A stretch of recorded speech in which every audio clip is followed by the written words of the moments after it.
કેમ છો મિત્રો? તમામને ગુડ મોર્નિંગ. તો અત્યારે તો પવન બહુ ફૂંકાઈ રહ્યો છે ને એક બાજુ છે ને પાછળ તમને ઘર દેખાય ને એ કામ ચાલી રહ્યું છે. કામ ચાલી રહ્યું એટલે હમણાં સવારમાં છે ને પાણી છાંટવાનું કામ ચાલે. જે તમને બતાવું કે કેટલી રૂમનું છે, ક્યાં રસોડું છે, કઈ રીતના બને છે એ તો તમને બતાવું શોર્ટ વિડીયોમાં. એટલે ફટાક દઈને આવી જાઉં, કારણ કે તમને થોડી વારમાં અહીંયા બતાવી.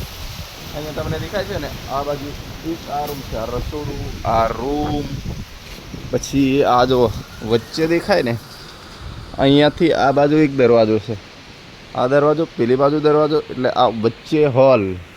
આ દેખાય પેલી બાજુ એક રૂમ, આ બાજુ એક રૂમ, પેલી બાજુ એક રૂમ, એક આ રૂમ. અહીંયા દરવાજો નથી પણ અહીંયા એક અંદર દરવાજો, અહીં દરવાજો છે. પછી અહીંયાથી સીધું રસોડાનું ને એક અંદર પેલી બાજુ રૂમ. આ જો રામસિંહ પાણી સાથે છે. રામસિંહ આને કેમ પલાળે છે? કેમ પલાળે? અરે આને ભીગવું પડે કે નહીં? ભીગવેથી કેવું મજબૂત થાય? મજબૂત થાય ને વધારે વરસ સુધી ટકે કે? એટલે જેટલું તમે વધારે પાણી છાંટો ને તો આ મકાનનો લાભ લઈ શકો, નહીં તો પછી તૂટી જાય, જલ્દી તૂટી જાય.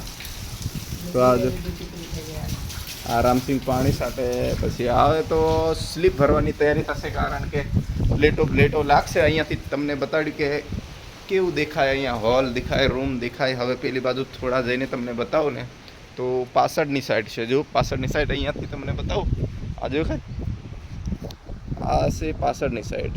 અહીંયાથી તમને ઘર દેખાય ને પેલી બાજુ તાળહાડ દેખાય. આ પાછળની સાઈડ છે. અહીંયા જસ્ટ આવી રીતના કંઈક ડિઝાઇન છે. અને બીજી બાજુ આમ સાઈડમાં બતાવું ને તો તમને આવી રીતના કંઈક દેખાય. હા જો, એટલે આ છે ઘરની કંઈક ડિઝાઇન ને આવું કંઈક બનાવવાની કોશિશ કરીએ છીએ ને બને છે. એટલે ચાલો મિત્રો, તમે આવજો અમારા ઘરે, અને લાઈક કરજો, સબસ્ક્રાઈબ કરજો, શેર કરજો. બાકી બિંદાસ કામ કરીએ.